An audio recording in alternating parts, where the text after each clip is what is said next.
First question, Dave up front. Chris, the Bucks fought back to make this a couple possession game in the fourth a couple times. Once Booker hit a three to make it 6-9. Another time they had it 7. Book hits 2 threes in a row. Why is he built for those type of moments? Big time. Big time. He could tell you better than I can, but he didn't train and worked his whole life for these moments.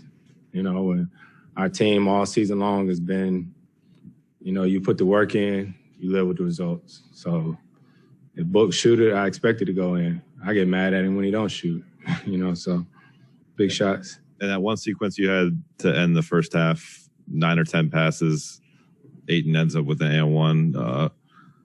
Has your passing rubbed off on these guys, or how do you explain that one? We have a saying with our team. It's called good to great.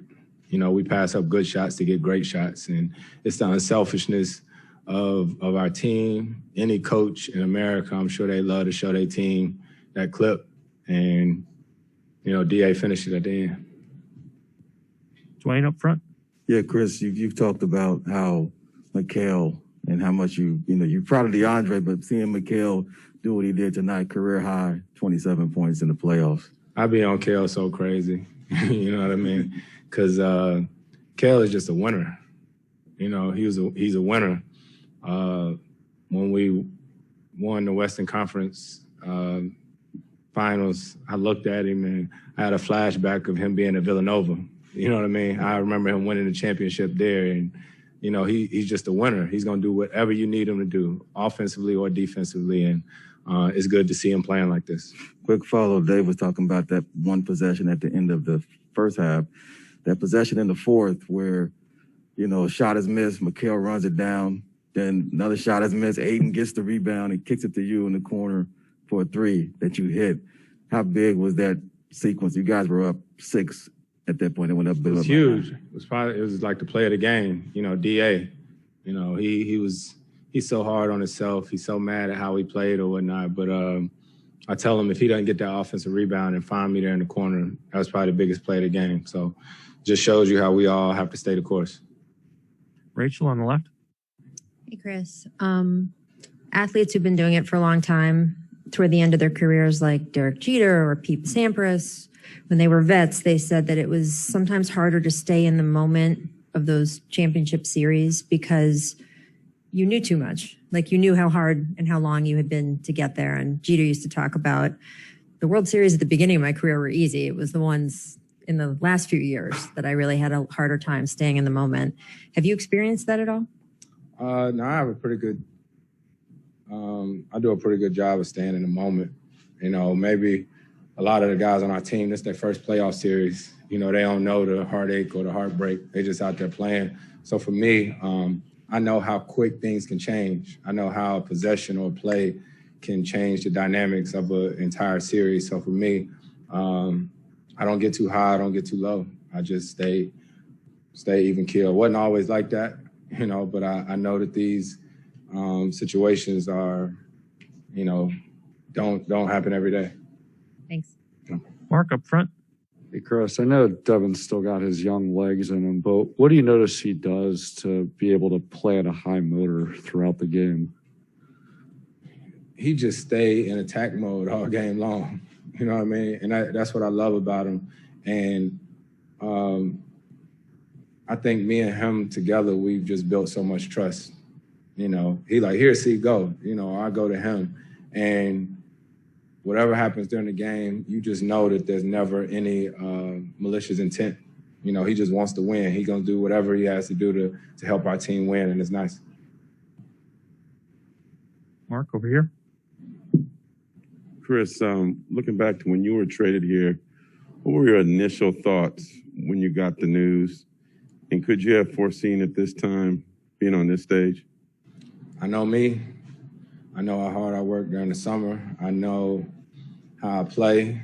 I knew the pieces that was here. I knew Book was here.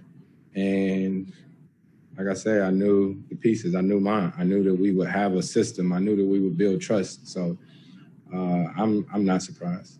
And what did you think about James having confidence in you?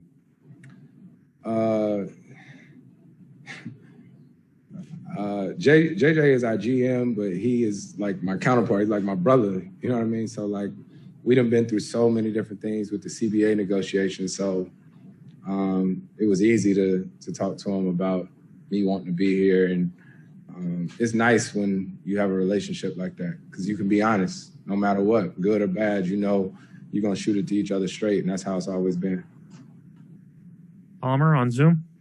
I'm going to go to Mark Shores with ESPN. Chris, Devin always says that he doesn't run from moments like these. Very few players are really built like that. What is it about him that allows him to embrace and fearlessly go after moments this big? I mean, Book had 70 in the game before. You know what I mean? So you don't do that being shy. You don't do that being shy. And like I said, he puts the work in. That's what a lot of people don't see. You see the games. You don't see all the shots after practice and all this different type of stuff. So he built for it. He built for it. And like I said, that was something that I saw before I came here. And it's nice to be on this team. Gina up front. Chris, when you talk about those things that we don't see, like what do you wish that we could see if we were flies on the wall, like at the practice facility afterwards, as far as just the work that Book does put in? Just him? You talking him or our team? Sure, yeah, just to stay on that topic. Book. I don't know. It's the treatment. It's the shots. It's the everything. You know, we have a day in between games or something. I might shoot a little, then sit out, Book like Willie. I want to shoot some shots going here. I want to shoot some shots here, and everything is game speed. But we got a work team, so it's not just Book. It's Cam Payne, is Jay, is everybody. We got a work team, and it's nice to be a part of.